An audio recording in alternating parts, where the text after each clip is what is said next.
अच्छा, नेक्स्ट हम अगर देखें तो जब यूज़र लॉगिन होकर कस्टमर लॉगिन होता है जब, तो वो ऐड टू कार्ट के लिए देखता है, तो वो शूज़ डिटेल डॉट पीएचपी पे जाता है जैसे हमने बात की। और ऑब्वियसली शू डिटेल आईडी लेके जाता है जो कि शू की आईडी होती है, तो हम वहाँ पे वो शूज़ शो करते हैं जिसकी आईडी ऑब्वियसली ऊपर आई होती है, हम गेट कर लेते हैं। ठीक है, तो हम इसका कोड देखते हैं। उसके बाद ये करता है वो ऐड टू कार्ट कर देता है, वहाँ से चेकआउट करता है, तो उसका कोड उसके बाद देखते हैं। सबसे पहले shoe detail dot P H P और shoe I D, shoe detail dot P H P देख लेते हैं।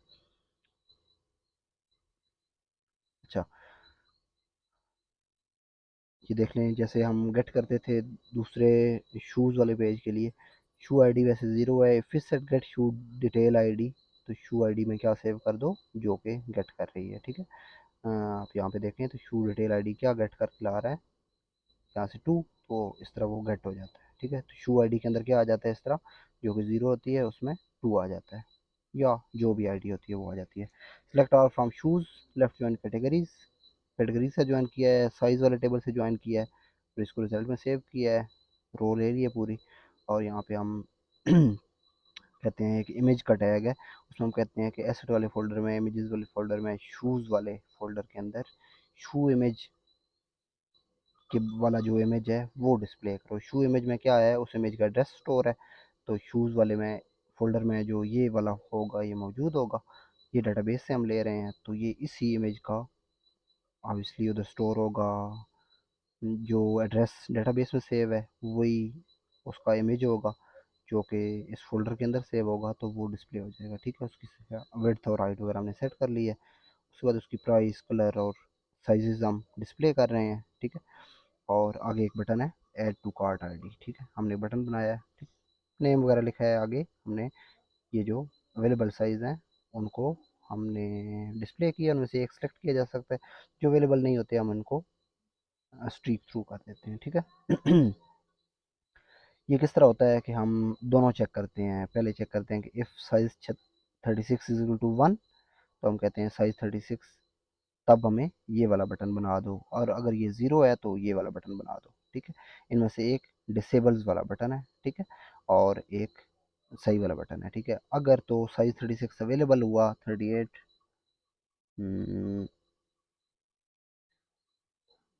37, 38, 39, 36 तो नहीं है यार इधर,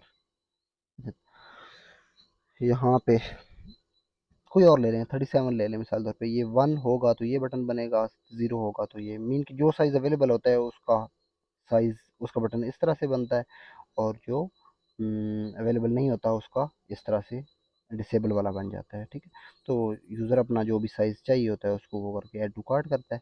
तो ये ऐड टू कार्ट बटन ये सबसे नीचे बना हुआ है, ऐड टू कार्ट आईडी, और अपने साथ शू की आईडी लेके जा रहा है। तो हम इसको देख लेते हैं। ये फॉर्म सबमिट होता है ऑब्वियसली, तो इस फॉर्म का डाटा किधर जा रहा है, हम इस फॉर्म को देख लेते हैं। माई फॉर्म, ये मैनेज कार्ट पे जा रहा है। ठीक है, मैनेज कार्ट, मैनेज कार्ट पे ऐड टू कार्ट आईडी, ये वाला बटन जैसे ही क्लिक होता है यहाँ से, तो ये मैनेज यहाँ पे आके चेक होता है, शू आईडी ले लेता है, साइज़ ले लेता है, यूज़र आईडी ले लेता है। अगर साइज़ सेलेक्ट ना हो तो वो कहता है कि साइज़ सेलेक्ट करो शू कार्ट में डालने से पहले। अभी तक जैसे हम इसको रिफ़्रेश करें और यहाँ से अभी साइज़ हमने सेलेक्ट नहीं किया और हम इसको ये करते हैं, तो ये क्या कहता है, साइज़ सेलेक्ट करो पहले। ठीक है, तो ये एरर वो हमने इधर किया हुआ है। ठीक हो गया, और उसके बाद हम कहते हैं select from cart where shoe I D is to shoe I D, user I D is to user I D, cart status zero. और अगर ये कार्ट पहले से ये आइटम मौजूद हो एक बार कार्ट में, जैसे इसको हम ये करते हैं कि ऐड टू कार्ट कर लेते हैं, ये देखें ऑलरेडी पहले से कार्ट में मौजूद है, आप कार्ट में देख सकते हैं, कार्ट में देख लें ये पहले से मौजूद है। इसलिए हमने ये कहा है कि अगर शू आईडी भी सेम हो, यही शूज़ हो, इसी यूज़र का हो, और कार्ट स्टेटस ज़ीरो हो, मतलब अभी तक ऑर्डर प्लेस ना हुआ हो, तो उधर एरर एरर डिस्प्ले करो ऑलरेडी इन कार्ट। ठीक है, अदरवाइज इंसर्ट कर दो कार्ट के अंदर शू आईडी, शू size, user ID, cart status zero. ठीक है, ये इंसर्ट हो जाता है, और जो भी मैसेज है ये वाला सक्सेस वाला ये मैसेज आता है। अगर इंसर्ट ना हो सके तो ये मैसेज आ जाता है। ठीक है, उसके बाद क्या होता है जी हमने कार्ट में आ गए हम, cart dot P H P पे आ गए। हम देखते हैं जी cart dot P H P.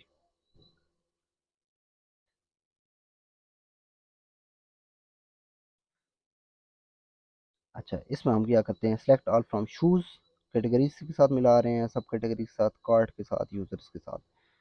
Where cart dot user I D ये हो, और cart dot cart status zero. Cart status zero का मतलब है कि अभी तक ऑर्डर प्लेस नहीं हुआ उस आइटम का, और जब स्टेटस वन हो जाता है तो उसका ऑर्डर प्लेस हो जाता है। ठीक है, तो वो ऑर्डर वाले टेबल में भी रहता है उसका डाटा, कार्ट वाले टेबल में भी उसका डाटा रहता है, लेकिन कार्ट स्टेटस हम अपडेट कर देते हैं। इसका मतलब है कि ये वाला आइटम जो कार्ट में ऐड हुआ था वो अभी ऑर्डर प्लेस हो चुका है। ठीक है, तो कार्ट में हम वही आइटम शो करते हैं जिनका स्टेटस ज़ीरो होता है। ठीक है, तो ठीक है, इमेज हम डिस्प्ले करते हैं। ठीक है, और उसके बाद कैटेगरी का नेम, प्राइस वगैरह वगैरह, और उसके बाद मैंने कार्ड आईडी का एक बटन बनाते हैं, ये वाला डिलीट वाला। ये क्या करता है, अपने साथ आईडी लेके जाता है, कार्ड की आईडी, वहाँ manage card dot P H P पे। ठीक है, हम ये भी देख लेते हैं, कार्ड डेल आईडी का बटन है, ये अपने साथ कार्ट आईडी लेके आता है।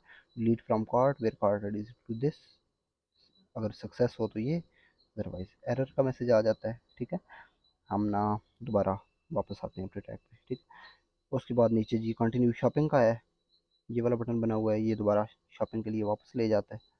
नहीं यार, shopping dot P H P ये एरर है, इसको ना shoes dot P H P पे जाना चाहिए। इसकी जो एडिट है ना, इसको ये शॉपिंग की जगह shoes dot P H P होना चाहिए। अगर आपके पास डिफरेंट है तो इसको आप ठीक कर लें। ठीक है, नेट नेट टोटल यहाँ नेट कैसे आ रहा है ये आपको दिखा देता हूँ। ये 5500 है, यहाँ पे हम एक और ऐड कर लेते हैं, ये ऐड कर लेते हैं, कार्ट।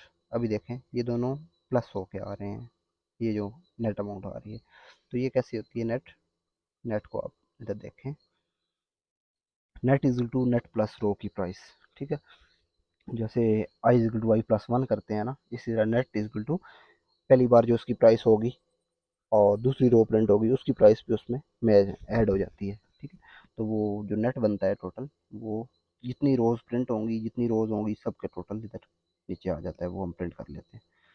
ठीक है, उसके बाद ये चेकआउट का बटन है, और manage card dot P H P पे जाता है। ठीक है, हम इसको देखते हैं मैनेज कार्ड पे। चेकआउट आईडी ये क्या करता है, कार्ड को अपडेट कर देता है, कार्ड स्टेटस वन कर देता है। ठीक है, जितने भी आइटम कार्ड में मौजूद होते हैं, ठीक है, उन सब का स्टेटस वन कर देता है। तो यूज़र आईडी, इस यूज़र आईडी के अगेंस्ट और कार्ड स्टेटस जहाँ पे ज़ीरो होता है उसको वन कर देता है, और ये location checkout dot P H P पे चला जाता है। ठीक है, जब चेकआउट पे जाता है, अभी ये इनका स्टेटस वन हो चुका है, इसलिए ये चेकआउट में शो हो रहे हैं, कार्ट में ख़त्म हो गए हैं। ठीक है, checkout dot P H P पे आ जाते हैं हम। इधर क्या बनाया है हमने, सबसे पहले एक फॉर्म बनाया है शिपिंग एड्रेस के लिए। ठीक है, वहाँ पे हम क्या कहते हैं, हम कहते हैं select all from users where user I D is to user I D. User I D क्या है, सेशन की यूज़र आई डी, जो करंट बंदा लॉग इन होता है उसकी आई डी। ठीक हो गया, तो ऐसे है कि वो नेम हमने ले लिया, रो से एड्रेस, कॉन्टैक्ट एड्रेस, ईमेल वगैरह, ये सारी चीज़ें ले ली।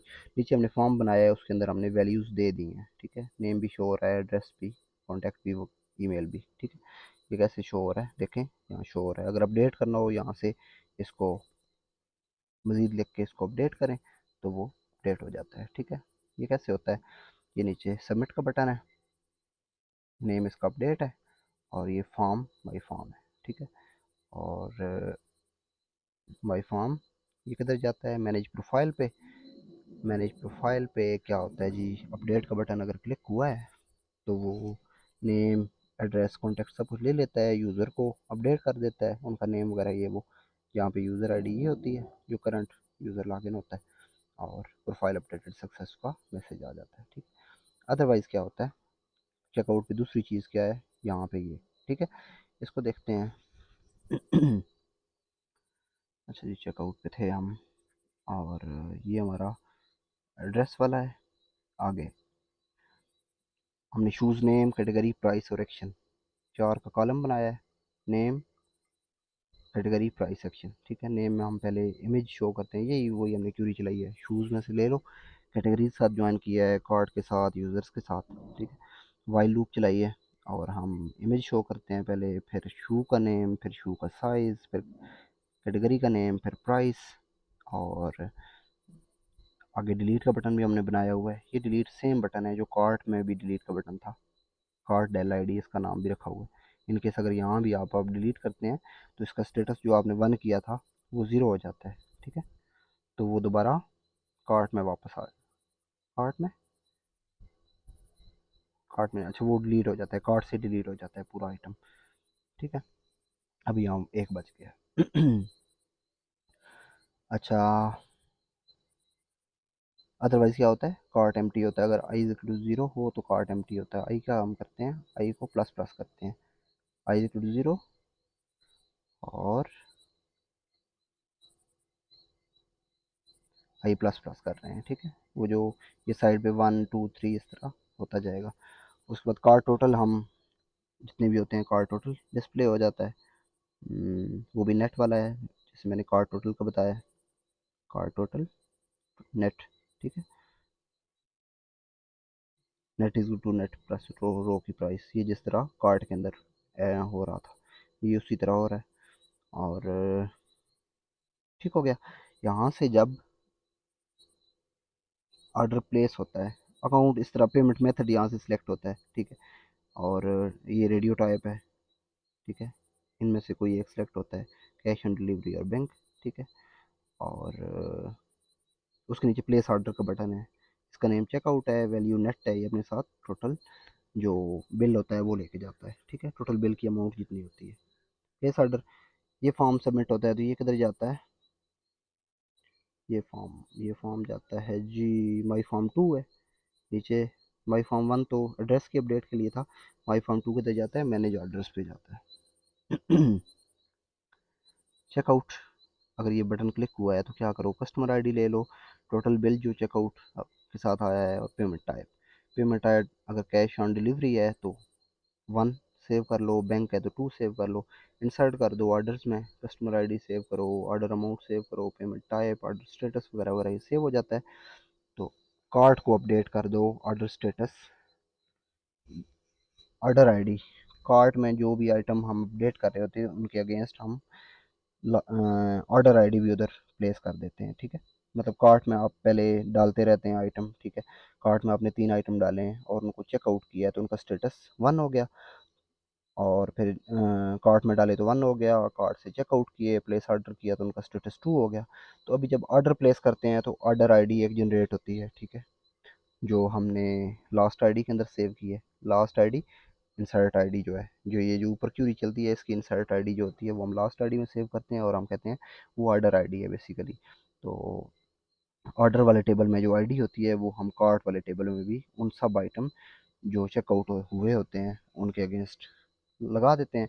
तो इससे क्या होता है कि इससे हम मिला सकते हैं कि ऑर्डर नंबर, ऑर्डर वाले टेबल में जो 5 नंबर ऑर्डर है उसकी कार्ट में देखो कि उसमें कौन कौन से आइटम थे, तो कार्ट में भी जो आइटम, जिन आइटम के अगेंस्ट ऑर्डर आईडी 5 सेव होगा वो हम कहेंगे कि ये ऑर्डर नंबर 5 के आइटम है। ठीक है, ऑर्डर नंबर 5 में 3 तरह के जूते थे, तो 3 तरह के शूज़ थे, तो वो इस तरह हम कार्ट में भी देख सकते हैं कि कौन कौन से थे।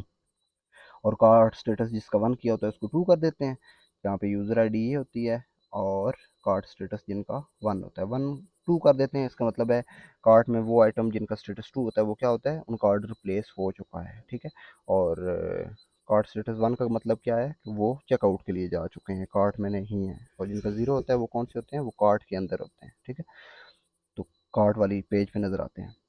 अगर क्यूरी ट्री होती है तो ये place successfully, otherwise error, otherwise ऊपर वाली इफ स्टेटमेंट, इस स्टेटमेंट का भी हम एरर दे देते हैं अगर उससे ही बाहर आ जाए तो। ठीक है, तो अभी ऑर्डर्स प्लेस हो चुका है। ठीक है, तो अभी ऑर्डर में क्या होगा, जब ऑर्डर प्लेस होता है तो ये मैनेज ऑर्डर्स वाली फाइल में कि डिस्पैच हो तो कैसे होता है और रिसीव हो तो कैसे होता है। ठीक है, इस चीज़ को हम नई फाइल में, नई वीडियो में दोबारा देखेंगे।